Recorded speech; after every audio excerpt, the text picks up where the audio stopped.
ছয় নম্বর তার আরেকটি মন্তব্য হলো,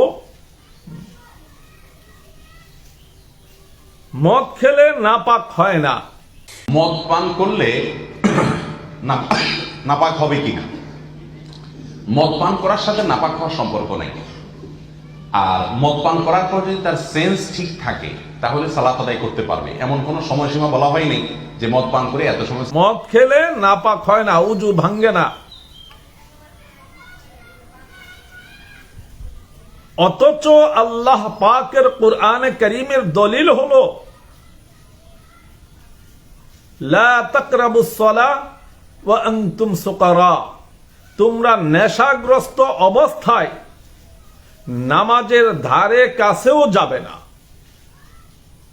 নামাজ পড়া তো দূরের কথা, যার কোনো হিতাহিত জ্ঞান নেই, বোধগম্য শক্তি থাকে না, মস্তিষ্ক এবং শরীর যেখানে অকেজো হয়ে যায়, সেই জায়গায় সে বলতেছে যেন মদ খেলে নাপাক হয় না, যেন মদ খেলে নাপাক হয় না। তো মদ খেলে নাপাক হয় না তো কি হয়? পায়খানা খাওয়া যেমন হারাম, শুকরের গোস্ত খাওয়া যেমন হারাম, প্রস্রাব পান করা যেমন হারাম, মদ খাওয়া তো তেমনই হারাম। প্রস্রাব করলে যদি কেউ নাপাক হয় তাহলে মদ খেলে ওই লোক নাপাক হয় না।